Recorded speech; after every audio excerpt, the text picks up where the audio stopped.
the interesting thing to me with that question is that when we do that as teenagers, it's not really a practice of finding ourselves. It's almost a practice of inventing ourselves. Like, I'm going to decide who I am. Whoa. Let's try wearing these clothes. Let's try listening to this music. Let's try these people and everything. I'm dictating my identity rather than I'm finding my identity. Right? And that goes on for a long time. Yeah. All of adolescence is basically trying to invent an identity. Yeah. Instead of just searching what God has already put there. Right.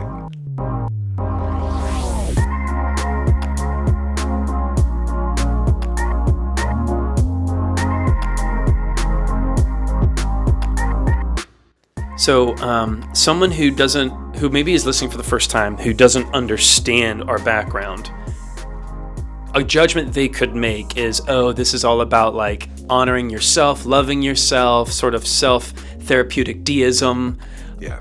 So connect the dots for us of how learning how to be truly honest with yourself moves us toward Jesus and growing in his likeness. Because everything that Liminal does and the organizations I've worked with, all of it is about coming to the Father, understanding who you are before God, like who you are in Christ. Yeah.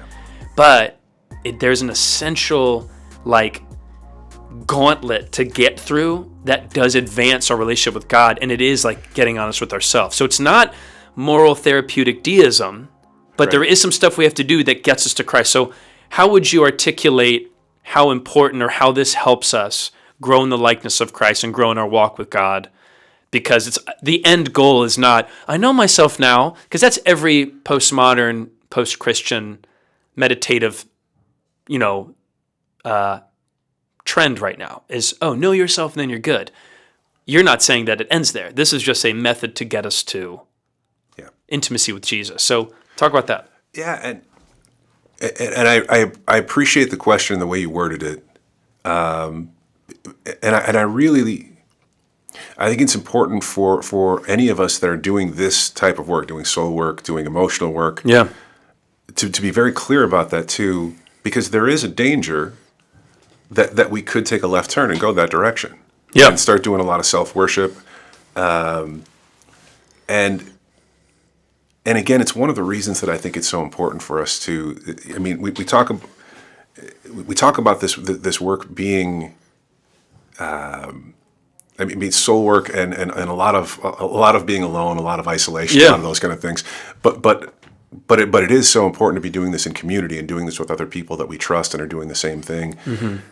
That can also call us out if we start going in those directions. Yeah, I think there's safety measures that are just built into that. Yeah, it's so good. And having that aligned with a church and with good eldership and pastorship and things like that is just important also.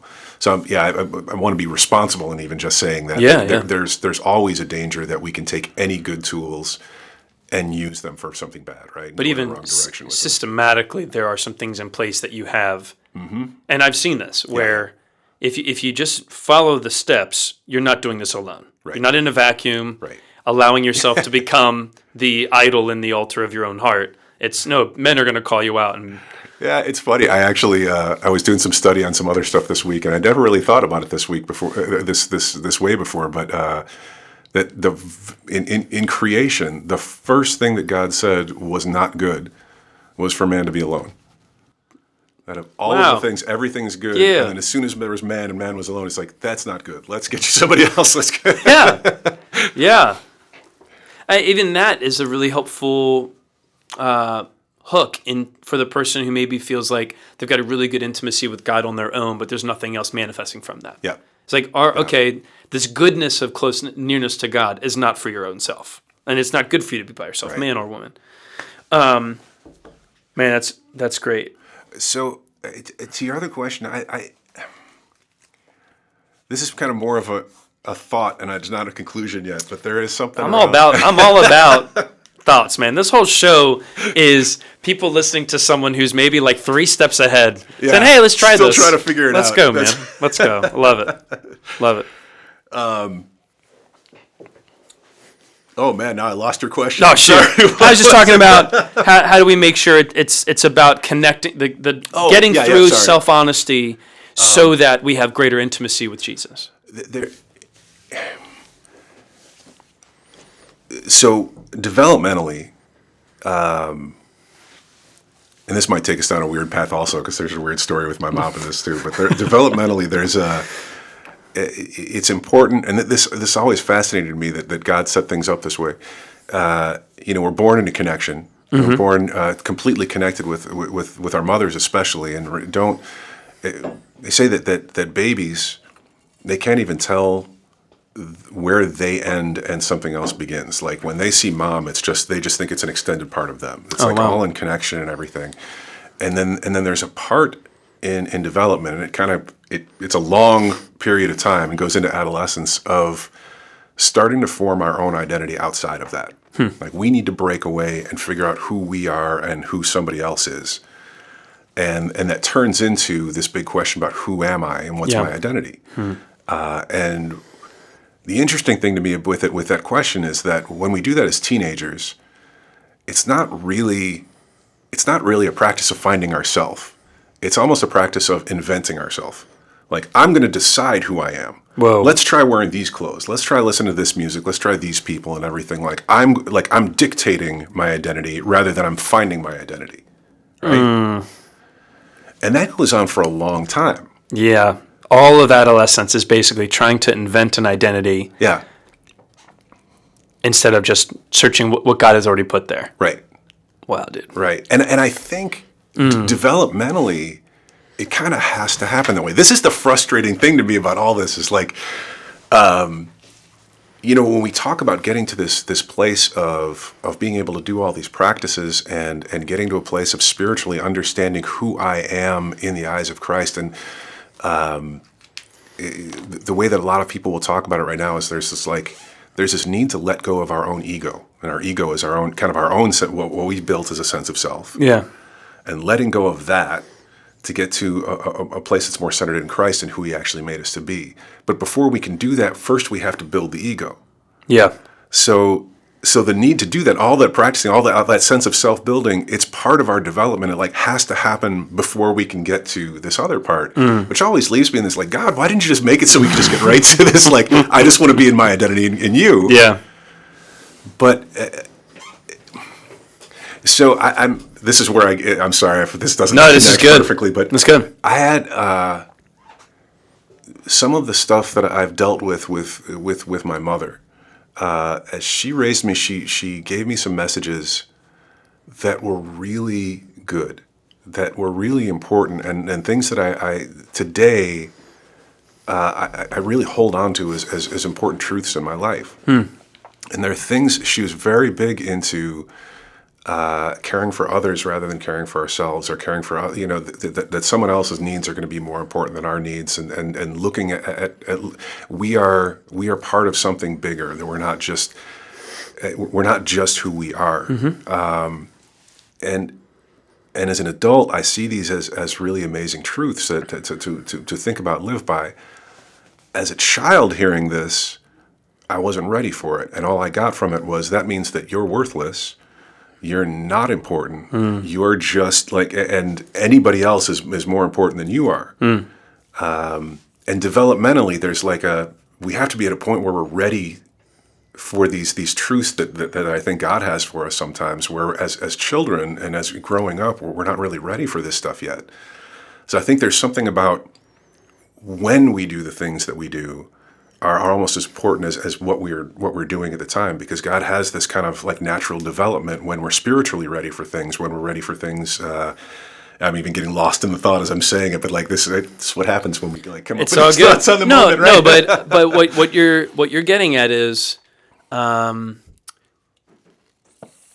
are doing the work to uncover maturity within your own self, so that you can then get to what God was actually trying to do and helped you see almost. It's you're wading through the swamp of your own internal drama and immaturity. Absolutely. Because the language of your mother the phrases that are probably in your head are the exact same when you were now as when they were 13, but the state of your own soul is different, that you can actually receive it for what right. How it was a kingdom thing, not you're bad. And so it's almost in the same way there are truths of what God calls us to that we have to wade through, like the mud of our own sin and dysfunction, whether it is self-perpetuated or inserted upon us by the sin of other people.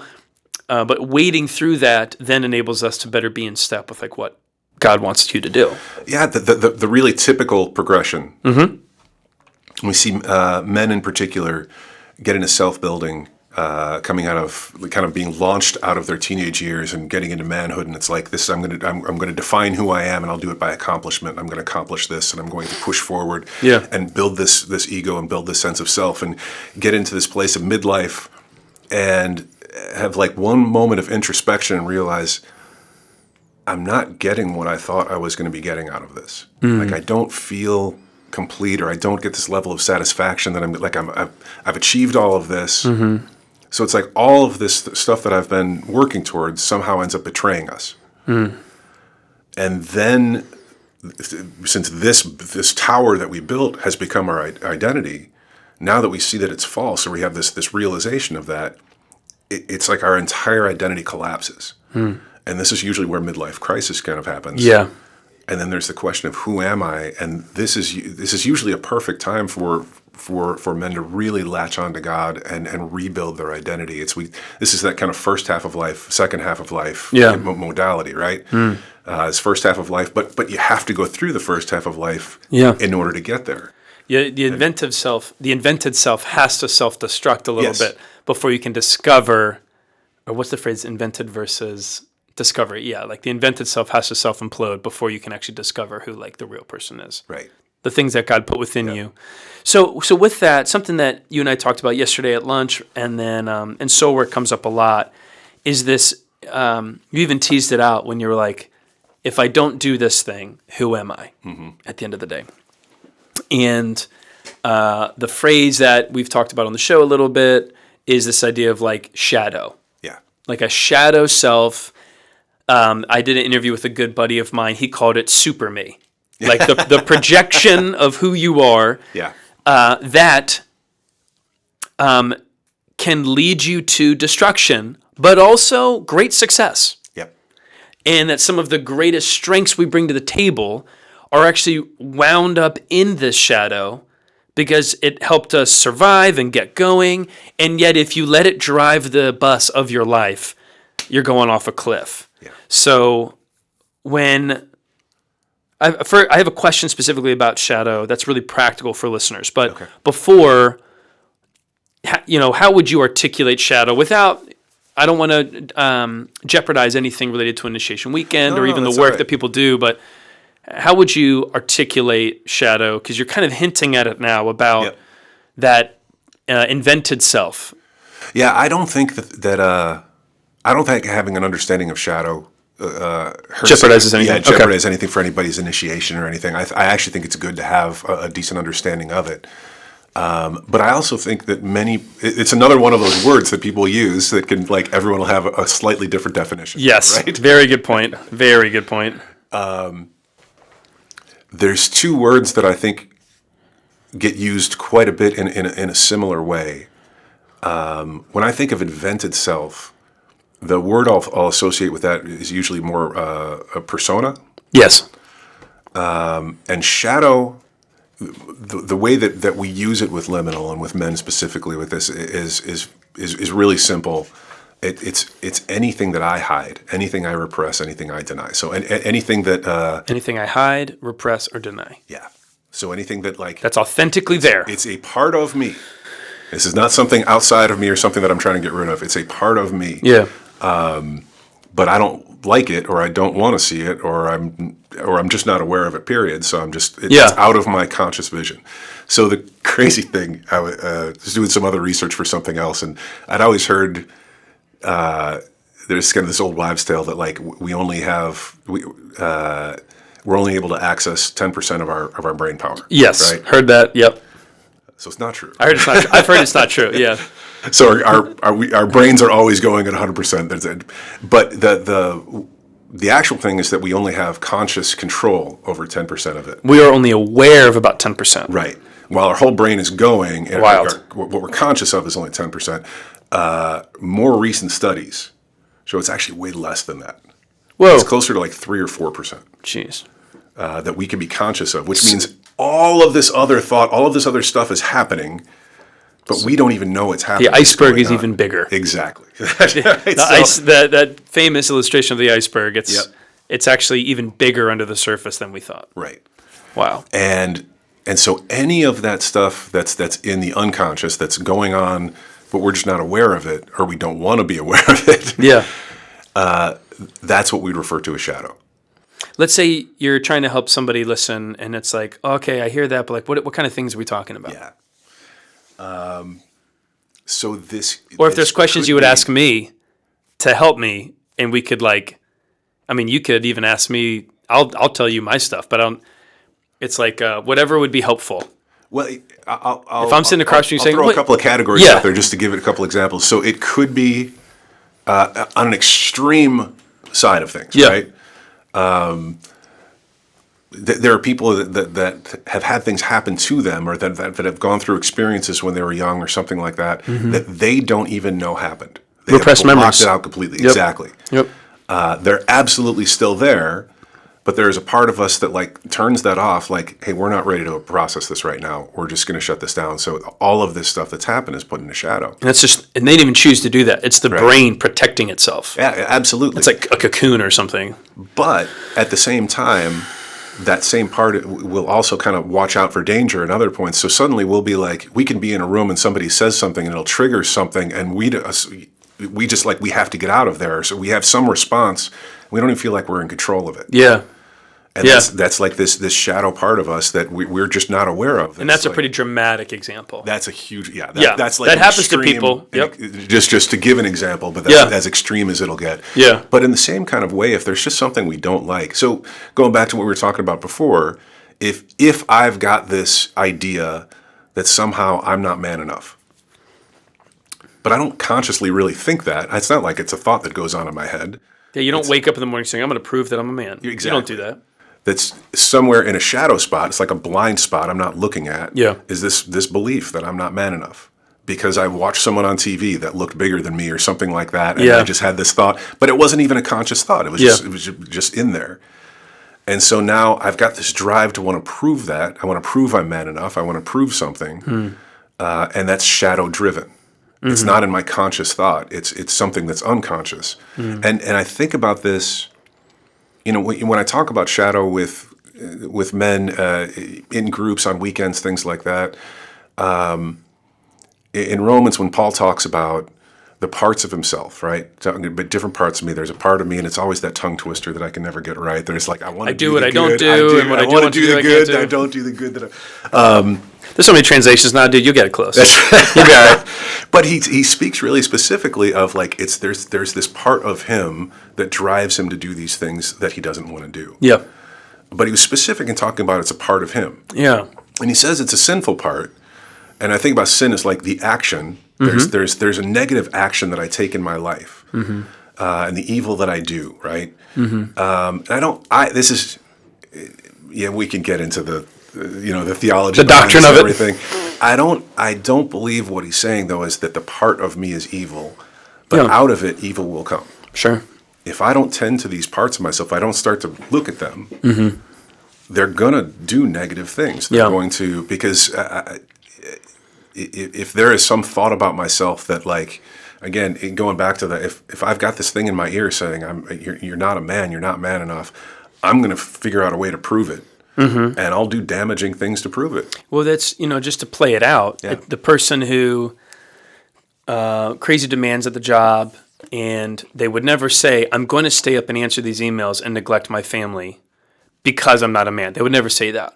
But the endless pursuit of chasing the carrot in front of you, that's dangling in front of you, that promise of manhood and success and validation, if that plays out, that's how you get a neglected wife, or neglected children, and children who don't want a vacation with you when you're 40, and people who, like, when you're old and dying, they don't make it a priority to come out and see you because of the damage you left. Like, if you just play it out, it destroys things, and that's what sin does. And I mean, to be really clear, even in an example like that, it's like if I'm if I'm working and it hits 6 o'clock and 6 o'clock's my cutoff, but I'm not quite finished, and I've got this shadow part of me that has this message that says, if you don't finish your work today, that means you're worthless and you're a bad son. I'm going to neglect my family and I'm going to get this done because I don't want that to be true about me. And it's not a conscious thought, right? Yeah, and even if you do go home and have dinner, but you don't address that, it's still going to be there. It's gnawing at you. It gnaws at you, yeah. And I mean, I deal with that. I've noticed sometimes, like, when I lift in the mornings, there's like a validation. But then the days when I don't lift and I come home from work, there's like that nagging, like, you didn't get it in today. Like, you're not tough. Like, you know, you didn't earn, blah, blah, blah. And like, there's even things to get curious about that there. And then there's days where I forgot I lifted and the nagging voice comes up. And then I'm like, wait a second. No, I did. I am good.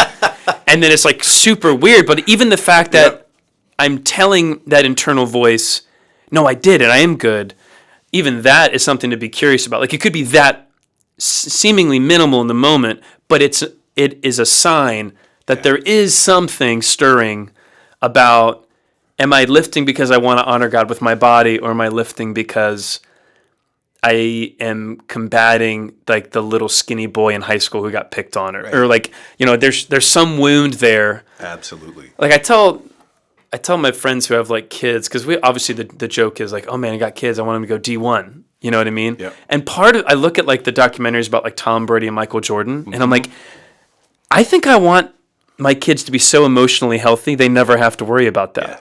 You know, like you can't become Jordan without like a crazy shadow, or like Tom Brady with like this constant chip after 7 championships. As successful as he is, part of my dream as a father is to raise children who never have to validate themselves quite like that, because I just don't know if you get to that peak as a fully well-adjusted, healthy person.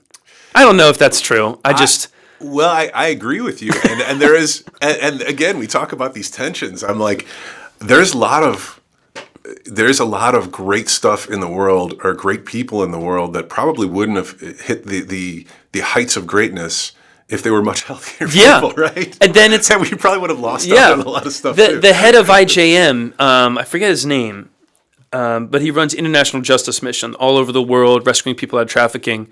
He works closely with Ruth Haley Barton, who's all about this work. And I actually did some music for her. Oh yeah, I probably listened to it. I was at one of her retreats last year. Oh, cool. Okay. And it was similar to the Tazy, or however you say it, the services. Yeah. Actually, sorry, I'm totally derailing. The guy who recommended Taizé to me was her kind of worship director guy who hired me to do that. I know exactly who he is. Okay. I couldn't tell you his name, but he led the songs. Rory Noland. Okay, there you go. Okay, this is wild, funny thing. But yeah, but then like, you know, that guy who running IJM, he ran himself into the ground launching that organization, and now he's recalibrating, getting healthy, and now operating like from a more contemplative space, and then still kicking for the kingdom, like beating hell out the door, rescuing little girls. Like, it's beautiful, but it's both, you know, and it's to that point of God will even use the dysfunction to build something of the kingdom, but his desire is, I think, health and proximity and presence and all those things. And then there's because I told you this is going to go in a million different directions, man. It's all good. Hearing that, there's also this, you know, we're all built differently. And some people can just run at a different pace. Yeah, that's true. I remember reading this thing about Walter Payton and his workout regimen, even between seasons. And he said teammates would always be like, hey, I want to do your workout with you. Like, you're the greatest. We've got to figure out what your secret is, so we're going to work out with you. And I was like, you're welcome to come along, but I'm not going to slow down for you, basically. Mm-hmm. And nobody could ever keep up. And that's why he was the best. But it wasn't because he was working harder than them, I don't think. Okay. Because I mean, anybody that's wanting to do that, and I've seen this happen with churches also, where like I know some pastors that just have this innate thing where they sleep 3 hours a night and they're fine. Yeah. It's not because they're not like especially driven to be like, I can't sleep more than this. That's just how God wired them, and they can go that way. Yeah, they're a Ferrari. And someone else is like, I'm going to try doing that too, but they just don't have their biology is completely different than that. I can't do that. Yeah, me neither, man. And that's there's there's something with that for myself. I've had to deal with this a lot where I'm like, comparison this is element. If I'm comparing myself to somebody else, man, my identity is going to get rocked really fast. Yeah, comparison is one of those key weapons of shadow, I feel like. Like there's something integrated in there. Yeah. Where, I had I'm not going to remember the quote exactly, but it was something along the lines of like, nothing good ever comes out of comparing yourself to somebody else. It's either going to go one way where you're just going to like be putting them down and feeling like you know have a false sense of your own grandness or something, or the other way where you're just putting yourself down for no reason. Totally. So, two practical questions I have for you, just as like a sage that I have in front of me that I selfishly, because sometimes when I do podcasts, I'm like, okay, what are the questions people would really want? And then when I don't do it well, I'm like, I didn't actually ask the questions I would ask if we were like getting beers. So I want to make sure I ask a couple of those because I'm not performing. We should do this over beer. Bro, missed opportunity. Next time, I'll bring them in. So, one thing I'd love just some wisdom on is I found myself lately having to resist the temptation to like grade the quality of my time with God. Like I coming out of like deep pain and just chaos of 2020, it was easy to feel like a strong sense of like how the Spirit was at work. There was, praying when you're angry or scared or sad.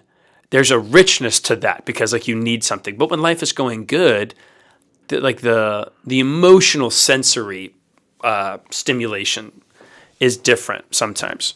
Or when there's like great news and you're praising God, like that's obviously great. But there's like a mundanity, right, that comes along of just walking with Jesus for a long, long time. And I know it's like a road trip. Sometimes you're going to have vibrant conversation and laughter, and then sometimes it's going to be still. But is there any advice you'd give me and anyone who listens who deals with this on just resisting that temptation or what does that say about me that there are times when I'm not really getting much from them? I'm doing the things, I'm practicing the verses I've memorized. I'm reading scripture. I'm sitting in silence. I'm asking myself questions. But what do you want from him in those moments? See, this is what I was talking about. What do I want from him? Yeah. I want to be different than I was the day before. Like, so I want to grow. Okay. Like I want to be growing. I want to be learning new things. I want to experience new things.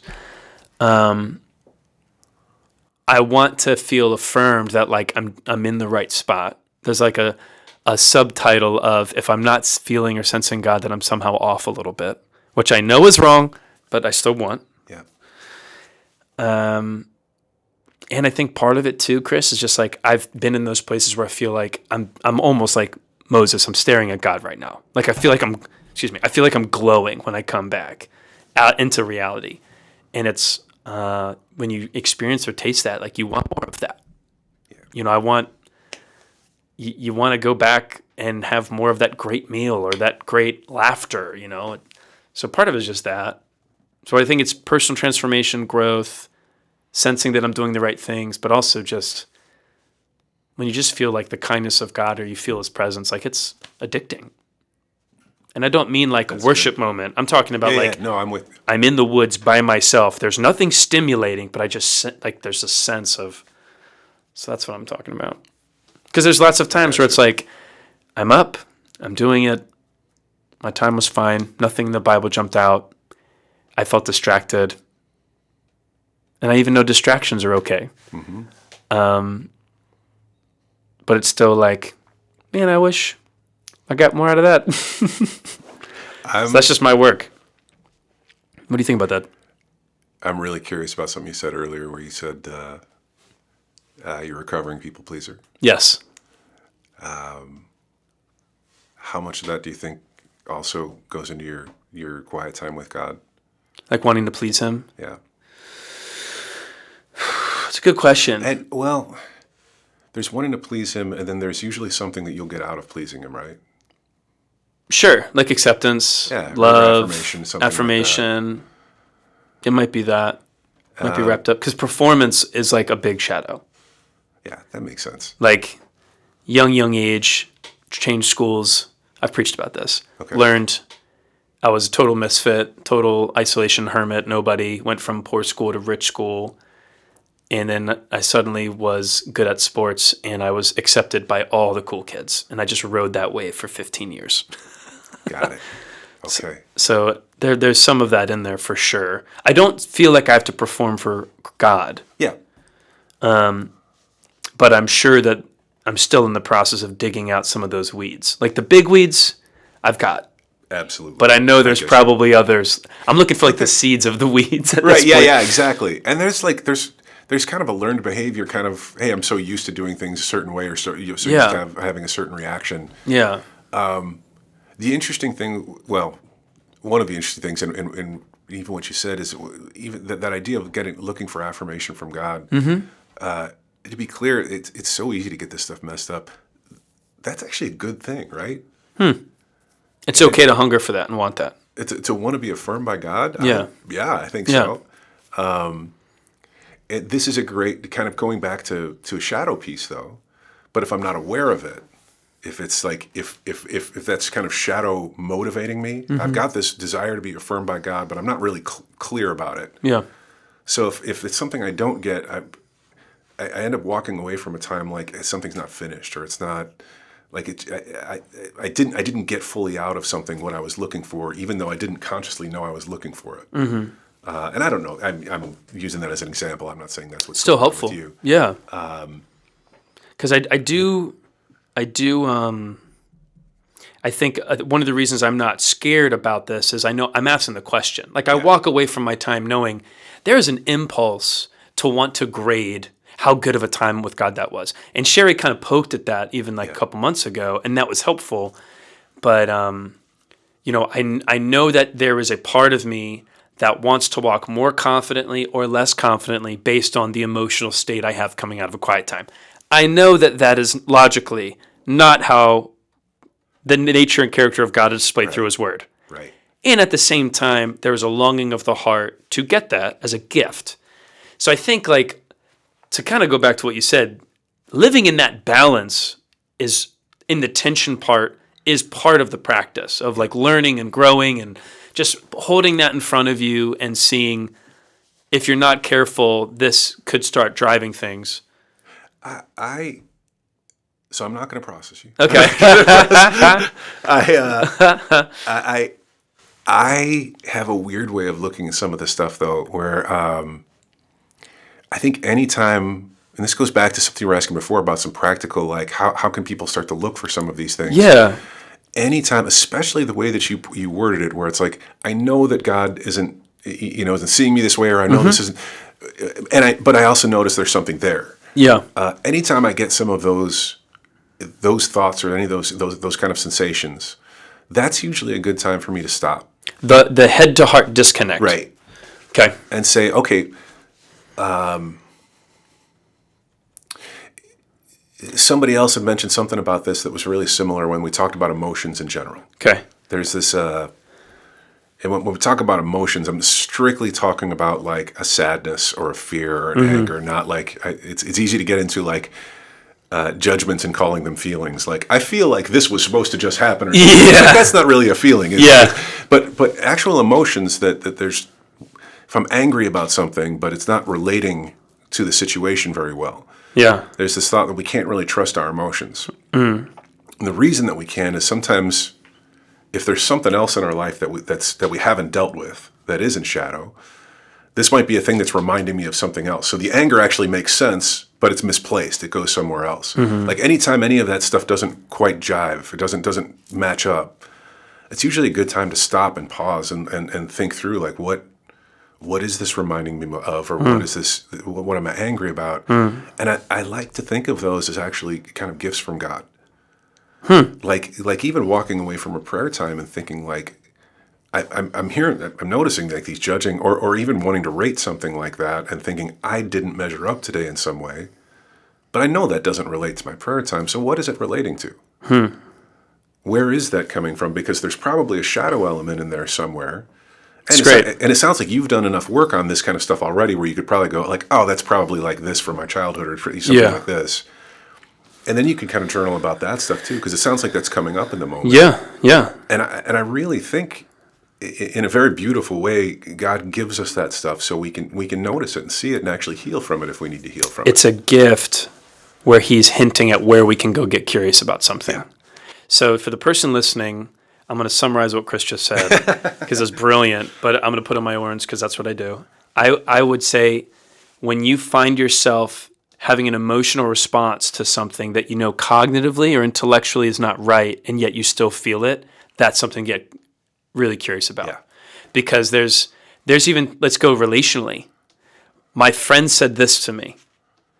I don't think that they disrespect me, but what came up here in my head, I don't believe they disrespect me or dishonor me, but what came up within my spirit was that they disrespect me and dishonor me. Right. That is a great sign. My wife said this, and I know that I know she would never say what came online in my own spirit when she said that, but that's what did. And now I'm at like an 8 out of 10 over it. And you're saying even receive that as a gift of like the Holy Spirit of like, hey, I'm giving you a glimpse into something that could be worth exploring here to help you grow. When I'm on men's weekends, I'll say this. I started using this as a way of teaching a concept, and I just say to men, like, I had a really rough, just a couple of days ago, my wife said something really horrible to me. She said that I was a horrible husband, that I didn't measure up, and I wasn't good enough, and she didn't want to be around me anymore. That's not exactly the way she said it. What she actually said was, did you take the garbage out last night? But the way I got it was like, no, you're... What rose up within me. Yeah, dude. But yeah, I think, and in marital situations especially, I mean, there's... marriage partners are such great triggers for all of our stuff. Then yeah, even it's hard in the moment. You know, when tempers are going or something like that, it's hard to have that kind of self-awareness. Wait, Chris, you mean you and your wife have fights? You don't just step in saying we got some classic You don't just step in saying what the Lord is giving me right now. You don't do that? Oh man, you know what the worst thing in the world is, like doing this work and having like my wife point out to me like, this isn't really about me, is it? Yeah. It's like, oh come on. That's not fair, but yeah. That's right. Totally and you're good. right. You're totally right. But yeah, my wife and I, Stephanie, had conflict, and it was basically one of those like, is this? I'm going to receive what you're saying, but is any of this something like that's just yours and you need to own it? Yeah. And I'm like, listen, I'm not trying to be told that right now, even though you're totally accurate. Okay, so for someone who is hearing all this. They're intrigued. We talked for a long time. Thank you for giving me your time. Absolutely. Man. This has been a blast. I'm pretty sure you're great to talk to. I'm missing a meeting already right now, and that's fine. If someone is feeling stuck and they are hearing things that are intriguing to them, they maybe sense like God is nudging them to take some steps on this. Yeah. Whether it is in their own personal time with the Lord, whether it's connecting with somebody or stepping into one of these environments that you and Sherry are, architecting for people. Yeah. What are some next steps that you'd advise someone to do who maybe is hungry for more, owning masculinity or femininity? Yep. Getting curious about your own shadow, trying to resolve those disconnects between head and heart, exploring faith as not just a transcendent internal thing, but even like of the body and of action, stuff like that. Anything related to that, what advice would you give people? What are some next steps you would encourage them to do? A few things. And if anybody listening is close here. Yeah. Which a lot are. Yeah, one of the beautiful things about Mosaic and about the church here is leadership having such a great understanding of this kind of work already. Come and talk to somebody. It's good. Like, there's so many people that have gotten involved with this already, and spiritual direction specifically is such a great way to start being introspective and do it in a really safe way. That's really honoring of Christ and bringing you closer to Jesus also. For the deep dive, quick way to do it. Let's go. These initiation weekends are phenomenal. I mean, you've had your experience with Crucible. Yeah. I've got 4 great friends who just went on the men's liminal weekend, and it wrecked them. It was beautiful. And they were all some of my more skeptical friends. You say rectum sounds like it was a No, bad thing. no. Like, no, I know what you mean. They were my more skeptical friends. Yeah. Who took a while to go, and they came back just rejuvenated, refreshed, with deep work. But they're not those guys who are like, they go do something and say it's great right away. Like, it's got to be great, and they all raved about it. Yeah, I appreciate it. I want to be really responsible also, and just, I mean, you know my background, Yep. You know what I do and everything, and I'm really proud of what we've put together with Liminal. Liminal is one place to do this kind of work. Sure. And it's not the thing. I happen to be biased towards it. Yeah. I'd want you to be. I'd have concerns if you weren't biased towards it. And there's other initiation kind of style weekends also. The weekend work has been a great way to enter into this. And I think, like we were saying before, there's a timing for that also. It's not. Somebody said this once. I thought it was a great way to put it when we're talking about, like, the question was, like, these men's weekends specifically, like, are they for every man? Are they good for everyone? My friend said, yeah, I think they're for everyone.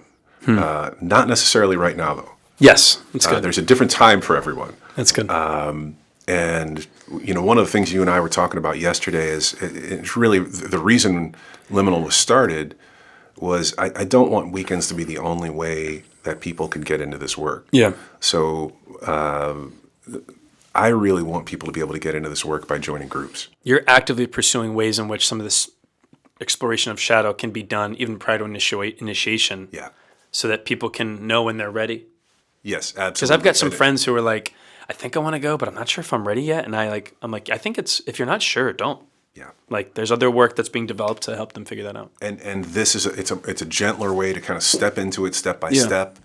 It'll get you to the same. The thing I love about this work, though, is the freedom that comes, and especially from, I think anybody that has any kind of church history understands that, you know, going back to persona, the masks that we wear, the protective stuff that we put out there, and like, this is what I'm allowing people to see. Yeah. But to have a group of people that I can go into and actually let them see the true me, and know that, you know, I'm going to be showing up, and this is how I'm going to be showing up, and they're going to accept me as I am.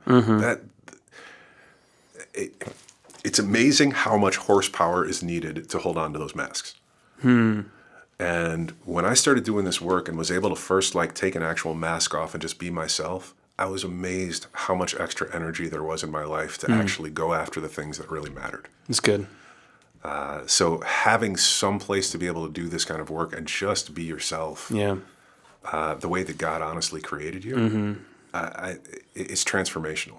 Yeah, and, you know, the implicitly communicating everything you're saying is a first step is really realizing this isn't going to be done on your own, by yourself. You know, a lot of the practices I talk about are things that people do by themselves, but there is an element of all of this really working when you have, like, this triad of deep proximity with Jesus, communal relationships that help you grow, and then, like, sacred spaces where the community provides environments for you to explore what's coming up in that private space. And so just implicitly in everything you're saying, Chris, you know, the person listening should know that these aren't things that you'd say, hey, go figure it out by yourself. Like, there's counsel, spiritual direction, opportunity, stuff like that.